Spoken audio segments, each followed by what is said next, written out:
You won't believe what happened when I finally hit my breaking point after years of feeling invisible in my own home. Let's just say two grown men ended up humiliated, broke, and completely cut off. First, some background. I'm 19, still living. At home, waiting to hear back from colleges. My mom, 46, remarried, and her husband, Steve, 48, is genuinely the worst. He's absolute trash. He married my mom when I was 14, and ever since, it's like I stopped being part of the family. Half the time, he acts like I don't exist. The other half, he's passive-aggressive, or just plain rude. I tried to ignore it for years, thinking he'd adjust, but nope, that's just how he is. My older brother, Lucas, 26, moved out shortly after. Mom got with Steve.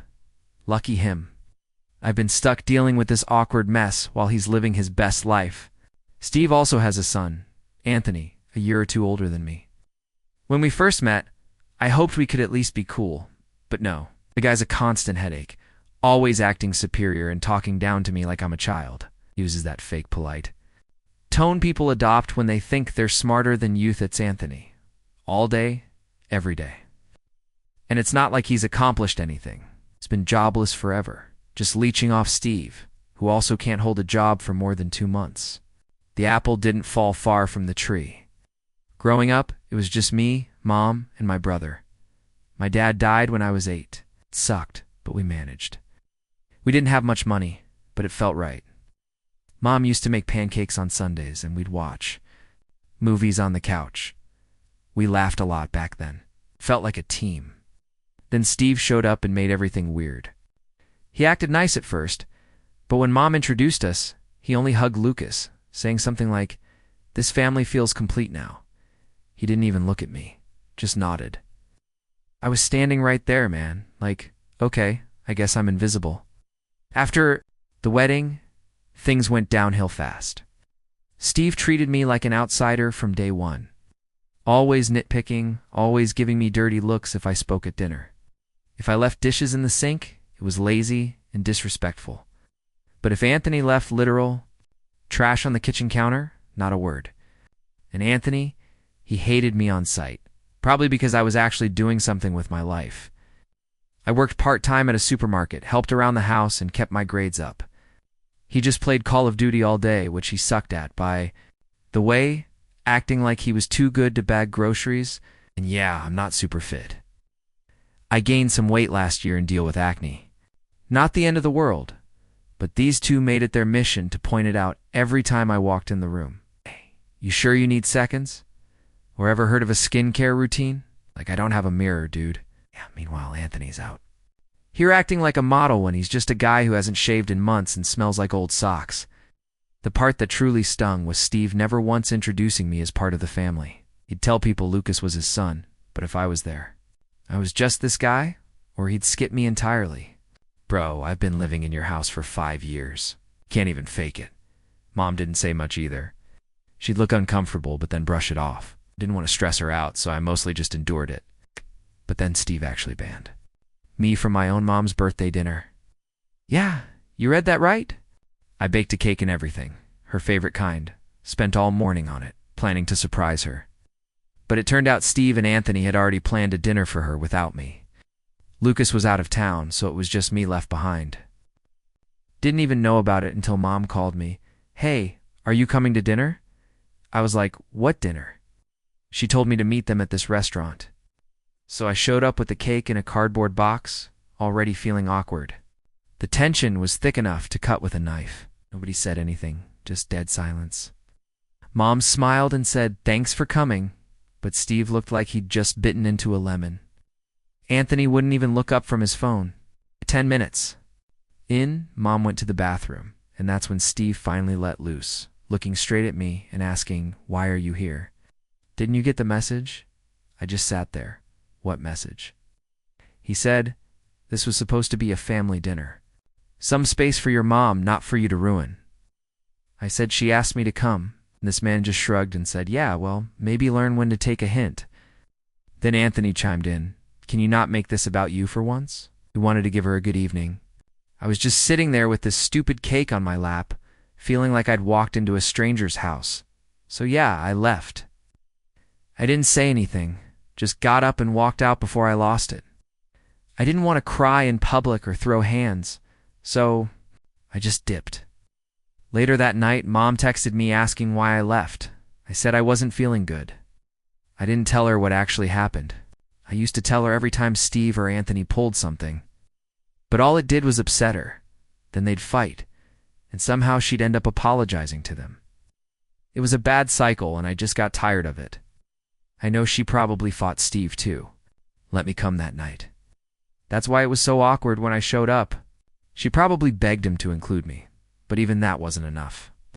That's when I knew I was never going to be part of this so-called family again, not while Steve was in the picture. After that birthday dinner garbage, I didn't sleep that night. Not because I was crying, but because I was just furious. It's not the loud kind of mad either. It was that quiet, heavy kind where your brain won't stop looping the same scene over and over. And you're just lying there staring at the ceiling like, why the hell am I still even here? It hit me then that I'd been living in this house for 5 years and still didn't feel like I belonged. Not even a little. I wasn't family. I was just existing like some leftover from my mom's first life that Steve just had to tolerate. And every time I tried to make it feel normal or fix things, it just backfired. What really got under my skin wasn't even the way Steve treated me. I mean, yeah, that sucked.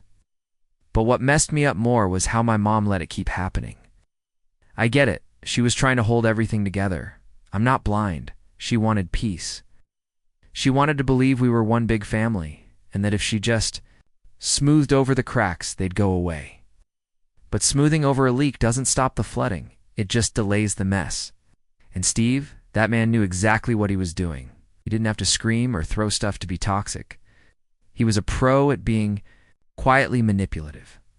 He'd say stuff like, "It's not about playing favorites. It's just that Lucas is more respectful." Or, "It's not that I don't care about you.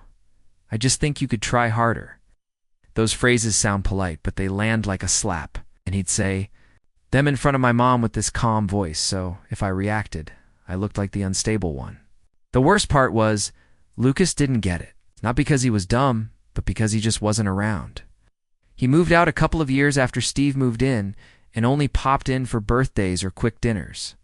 Steve liked him, treated him like he was some golden boy, always bragging about how he's got real drive in his life together. And he does. I'm not knocking him. But it was like Steve used my brother against me as a way to highlight how off I was. Here's where things started shifting, though. While they were busy sitting around complaining about everything, I actually started doing better. I picked up more shifts at work, started doing some freelance stuff online, helped a friend tutor middle school kids. I didn't even tell anyone. I was just keeping my head down and stacking whatever I could. And suddenly, I noticed something weird. They got quieter. Steve stopped making random passive-aggressive digs. Anthony got snappier, but not in the usual jokey way. He actually sounded annoyed. It was like me doing well made them uncomfortable. Steve, especially Steve, I could feel it. Like he didn't know what to say when I got home late from work or mentioned helping someone out. He'd just grunt or leave the room. And that's when I realized.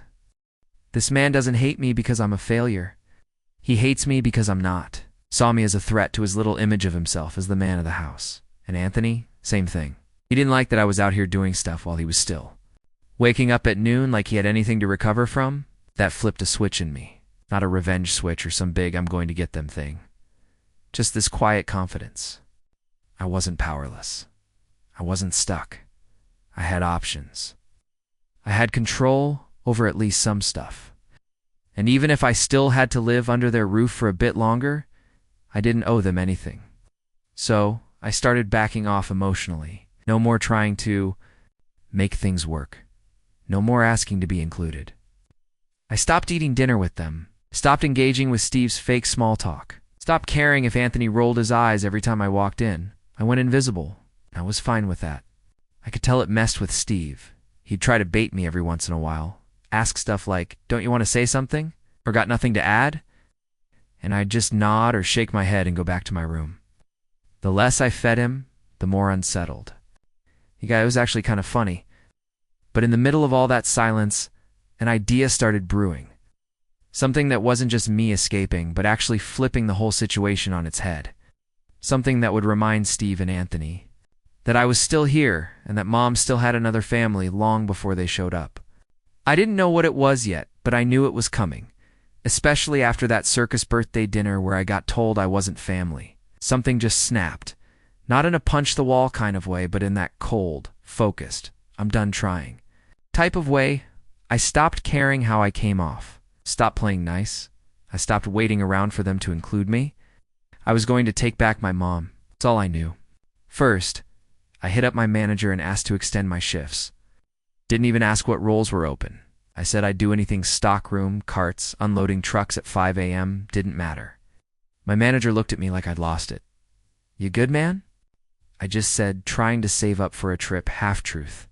The real reason? Less time at home equals fewer chances to be dragged into passive-aggressive family dinner theater. It also gave me cover to do what I was actually plotting. That night I opened up incognito mode and started combing Airbnb listings. I remembered Mom once talking about this quiet little coastal town she visited as a teen. Nothing big or flashy, just beaches, old diners, and quiet. I found a place, a small cabin, front porch swing, trees everywhere, 10 minutes from the ocean. It was perfect. Just 3 days, enough to make a point. Only problem, I couldn't risk the booking being traced. Steve has gone through my mail before, pretending it was an accident. Dude's basically the CIA if he suspects you might be breathing. Too loud. So I texted my friend Mason and asked him to book it under his name. Sent him the money immediately, no questions asked. All he replied was a wink emoji. Mason's my guy. Next step. Seal the deal with my brother. I shot him a message. Need you mid-July. 3 days, me, you mom, no one else? He texted back in. Under 30 seconds, about time, I'm in. That same week I started soft testing Mom. We were in the kitchen. I was doing dishes. Anthony was in the living room, watching some video about how billionaires grind harder, or whatever he wastes his time on. I just asked if you could go anywhere right now. No planning, no cost. Where would you go? She paused. Somewhere quiet. Where people don't expect anything from me? Bingo. I wanted to tell her about the plan right then, but I held back. She needed to want it before I dropped it on her. But the more quiet I got, the more the house started acting loud. Steve started getting nosy real quick. He asked me, "You working a lot lately? Everything all right?" I said, "Just saving for college?" Then he gave me that stare that looked like he knew I wasn't saying everything. He didn't say more, but I knew I'd officially made his radar.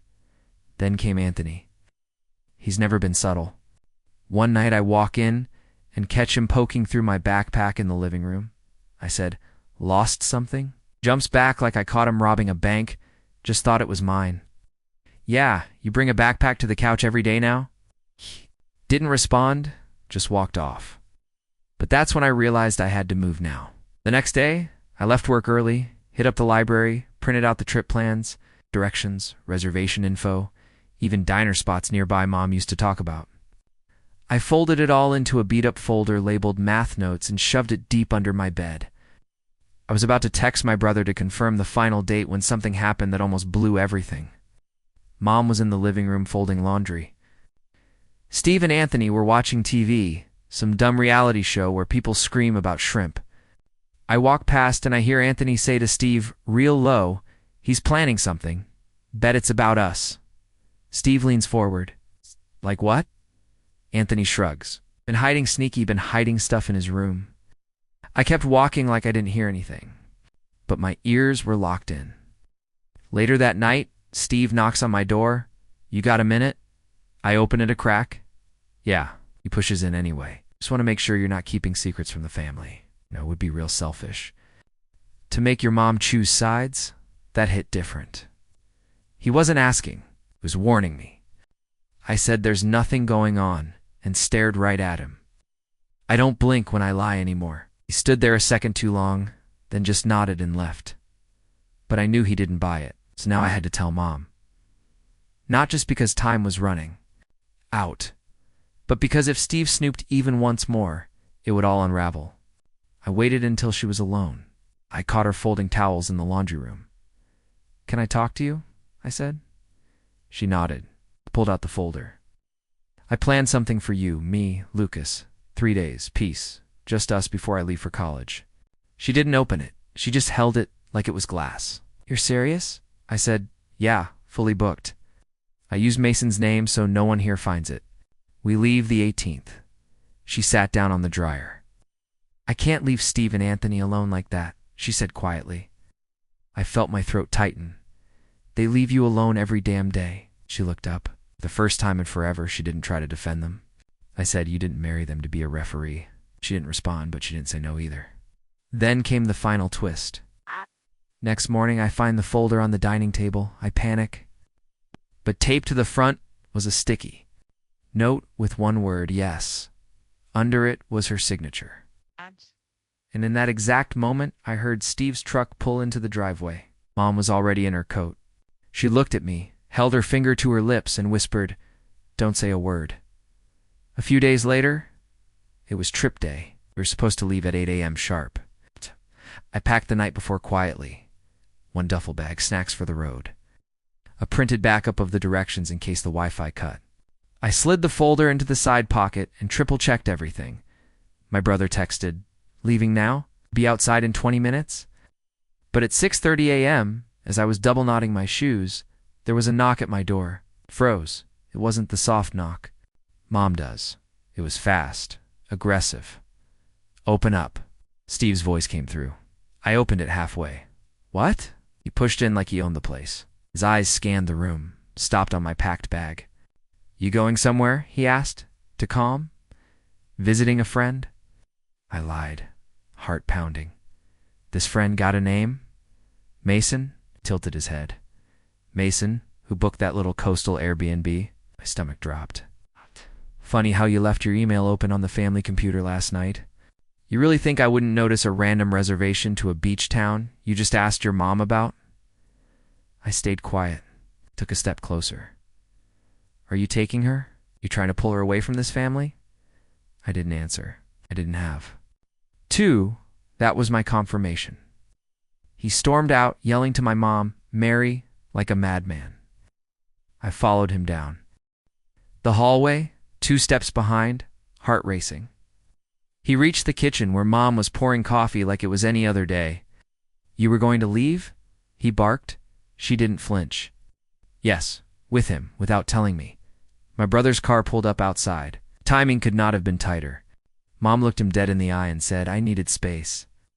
That's all. Just a few days." Steve turned to me. "You manipulated her into this? You want to destroy this family?" "I'm not the one who made her feel like a guest in her own life." Anthony burst in from the stairs. Wait, what's happening?" Steve pointed. "They're leaving, just walking out." Anthony looked stunned. "Without us?" "You're not part of the family, so you're not invited," I said, grabbing my bag. "Crazy, right?" My brother honked from the car. No turning back. Steve tried again, but Mom raised her hand. "I'm going. I'm not asking." She walked out the door. First, I followed, slamming it behind me. In the car, it was dead quiet for 5 minutes. Blazing silence and the low hum of the highway. I nodded, and we're not out of the woods. Yet because I knew Steve, I knew that face. That man wasn't letting us go that easy. We got to the cabin by noon. It was everything I hoped. Quiet, breezy, porch swings swaying in the wind. My brother threw his bag onto the couch and flopped down like he'd been carrying bricks. Near the window, staring at the woods like she forgot what fresh air felt like. "I don't know what's going to happen when we go back," she said finally. "You don't need to think about that now," I told her. "Just breathe." But peace didn't last. Around Sawasendant, my phone buzzed. Blocked number 1. Missed call. Then again, then a third. Voicemail. I put it on speaker. Steve's voice. "You think you've won, huh? This isn't over. You've just kidnapped my wife." Mom's hands were shaking. "He's insane." I called Mason, told him to check the email and remove everything tied to me. He wiped it clean. Replaced the name with a fake one. Updated the reservation to private. But the worst wasn't done yet. That evening, we drove into town to get groceries. As we pulled into the store parking lot, I saw it. A black SUV parked across from the store entrance. Engine off. Driver wearing sunglasses. The windows were tinted, but I knew that car. Steve's best friend Jeff owned it. I didn't say anything, just parked. Went inside with Mom and my brother. Acted normal, but I checked every aisle, every mirror, every reflection. When we came back out with bags, the SUV was gone. Do you think they followed us? My brother asked. I know they did. Back at the cabin, we drew the curtains, locked the doors, turned the porch light off. Not because we were scared. We were ready. I didn't sleep much that night. Every sound made me sit up. Wind in the trees. Get up, peek through the blinds, car passing by. Sit by the window and wait till it fades. At 3:17 a.m., my phone buzzed again. A picture. No message. Just a photo. It was the Airbnb porch from the woods, taken at night. What the hell? I whispered, tossing the phone to my brother. He stared at it and sat up immediately. Is that taken just now? I nodded then. Mom's. Phone buzzed. Anthony hoped the cabin's cozy. She dropped her phone. We weren't alone. Steve didn't just figure it out. He sent someone. We didn't leave the next morning.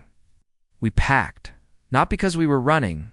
We were preparing for them to come. At 11:42 a.m., there was a knock at the door. Slow, loud, deliberate. We didn't answer. Then a voice. We just want to talk. Steve, you drove 3 hours to talk? My brother said, not opening. You took her? Steve replied. Yeah. You dragged her into this? Mom stood behind the door, frozen. Then I spoke up. She left because she wanted to. You just can't handle it. There was silence. Then the crunch of footsteps. I checked the peephole. Gone for now. We stayed one more night, armed with kitchen knives and zero trust. And just before leaving the next morning, Mom looked out at the trees and whispered, this was supposed to be peaceful. I said, it still is, because you chose it. And she nodded. Even as Steve tried to chase us down the road later, even when Anthony blew up our phones with comeback texts, I knew we were winning. Not just the trip, the power, and they knew it too. The second we pulled back into our neighborhood, I knew things were off. Steve's truck wasn't in the driveway. Anthony's car was missing too. For a second, I actually thought maybe they'd taken the hint and cleared out. Nah, they were just inside waiting. We barely stepped into the house before we heard Steve's voice, echoing from the living room. Well, look who decided to come back. Mom sighed and dropped her purse gently, like it might set off a landmine. I was behind her, carrying bags, mentally counting the exits. Anthony popped his head around the corner. Could have told us where you were going. I didn't even answer. I walked past him and put the bags down in the hallway. That's when Steve stood up from the couch like he'd been rehearsing this moment in his head the entire 3 days we were gone. So that's what we are now? You take my wife, leave town, block our calls, and act like I'm the problem? I walked into the living room and said, you are the problem. He didn't expect that. For once, I didn't hold back. I didn't try to play nice. You've treated me like garbage since day one, I said. I wasn't even allowed at her birthday dinner. That's how you define family, right? Steve tried to speak, but Mom held up her hand. Let him finish. I kept going.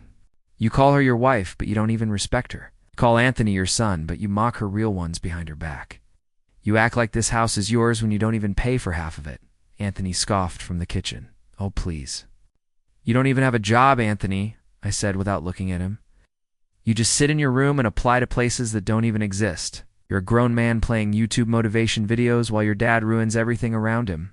Steve lost it. Steve, you think you're some genius now. Just because you booked a cheap trip and dragged your mom along for your little pity vacation? Mom stepped forward. Quiet, firm. I went because I wanted to. I stayed because I finally felt like myself again. That hasn't happened in years. Steve stared at her like she punched him in the throat. He looked stunned, off balance. That's when I knew I had to take it one level further. I've got videos, I said. His eyes snapped to me. What? You think I haven't been recording stuff? I've got clips of you calling me useless, screaming at Mom when you thought no one was listening, mocking her behind her back. You want to keep talking about who's manipulating who? He started moving toward me. You're bluffing. I pulled out my phone, opened the gallery, pressed play. Steve's voice clear as day. She's lucky I even tolerate her kids. If I had it my way, they'd both be out. His own voice, his own words blasting through the speaker.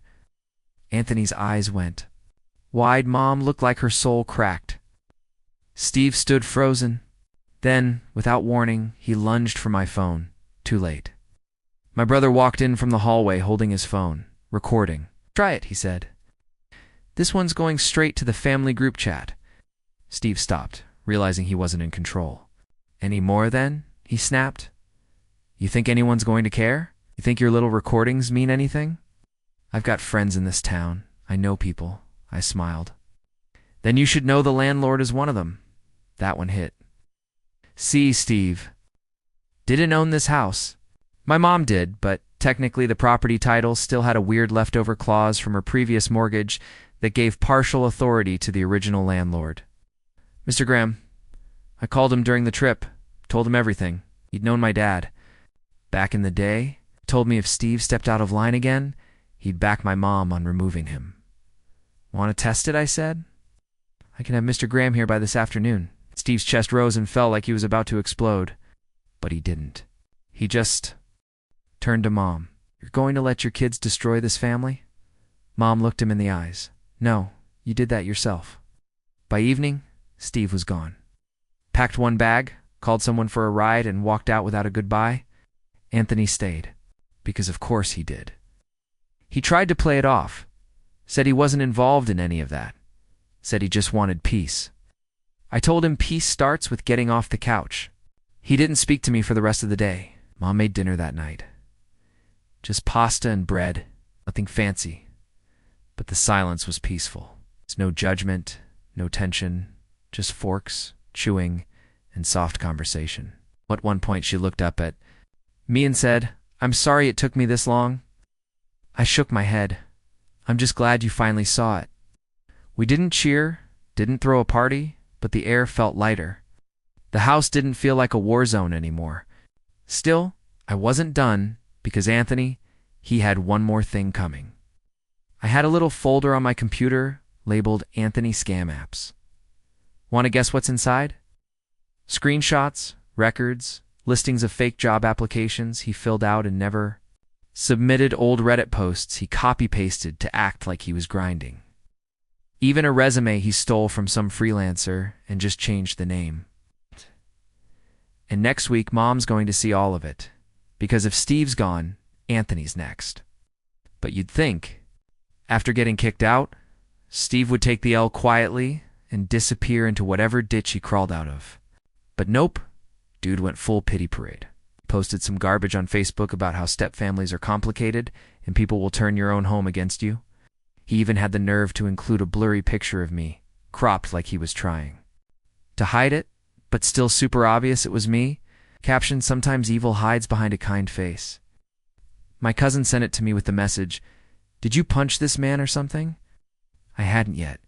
Anyway, I showed it to Mom, expecting her to maybe get mad or start texting Steve to calm down. She didn't even blink. She said, let him embarrass himself. People know what he's like. That was nice. But I wasn't done, because Anthony, that fool, was still in the house acting like he hadn't just watched his dad get thrown out like a broken microwave. Still walking around like the man of the house. Still microwaving frozen taquitos and leaving the plate in the sink like a child. Like he thought this was just a little awkward phase that would pass and everything would reset. Nah, bro. You picked the wrong brother to disrespect. So, I waited, collected quietly, while Anthony thought he was safe. I was building a digital folder that would blow up everything. Screenshots of the freelance work he claimed to do. It turns out he copied entire chunks of Reddit posts and tried to sell them as consulting. I even reverse image searched a project he told Mom he built and found it in a GitHub thread from 2019. He didn't even change the font, but the cherry on top, a job offer he almost landed. A remote company had sent him a soft offer pending background verification. Guess who listed fake certifications and a stolen resume from some poor guy in Florida? Yeah, so I contacted the company anonymously. Sent them the original Reddit post he lifted from. Sent the GitHub link. Even included timestamps where he lied to them. He responded within a day. Thank you for the information. We take fraud very seriously. You will not be considered for this or future roles. And boom. Anthony's one tiny sliver of hope gone. But I wasn't done yet. I printed everything, yes, printed. I wanted the drama. The physical slam of paper on the table. I put it in a red folder. Yes, I picked red on purpose, labeled it Masterclass in Lying, and handed it to my mom one afternoon. While he was out applying for jobs, Kay playing FIFA in the basement. She didn't say anything for a long time, just flipped through page after page, her jaw clenching tighter with each lie. When Anthony came upstairs, she didn't even wait. Dropped the folder in front of him like a legal notice. Explain this. He looked like someone just shot his dog. What is this? Fake resumes, stolen projects, companies you never applied to. This is what you've been doing while we've been paying for your food and Wi-Fi. He tried to talk. I was trying. I didn't think, ... double quotes, didn't think you'd get caught. She wasn't yelling. That made it worse. He glanced at me like I'd betrayed him. You saved that stuff. You stalked me. Laughed. You left your Google Drive open on the family computer. Genius. No? You literally uploaded a file named Fake Resume. Final PDF. You did this to yourself. He tried to storm out dramatically but got tangled in his phone charger cord on the way out. Not even kidding. Almost tripped. Slammed the door. Came back 20 minutes later and mumbled something about just needing support. Mom gave him an ultimatum. Pay rent, get a job, show actual effort, or leave. She gave him 4 weeks. 2. Guess where he went? Straight to Steve's crusty one-bedroom apartment he was subletting illegally. Guess what happened there? I got a message from a girl I barely knew from school. Apparently Steve posted in a local Facebook group looking for part-time business partners and asked people to send money for startup costs. She sent him $200 before someone warned her, you know? Who? Eh? I posted screenshots of Steve's weird BIMs, added proof of the fake startup, and tagged the local business community page. It got over 100 comments in a day. Steve deleted his post. Then his whole profile. Anthony tried defending him in the replies, using a burner account called Tony Grinded. People roasted him alive. He deleted his too. It's been 3 weeks since then. Anthony hasn't contacted Mom once. Steve tried texting her something like, "You ruined my life," and she just blocked him without replying. I finally have peace in this house, like actual quiet, guilt tripping. No condescending nonsense from Anthony about how hustling is a mindset. No Steve acting like I owe him respect. My mom laughs again, genuinely. She's thinking of repainting the kitchen and starting a small plant business on the side. Visits more often.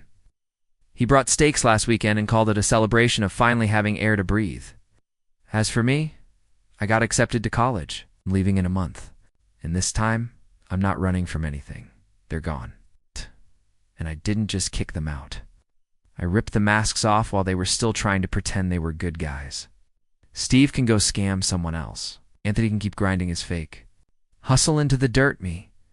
I'm free. I did it without screaming, without begging, just facts and receipts. They thought I was weak. I was just waiting for the right time to burn the whole thing down.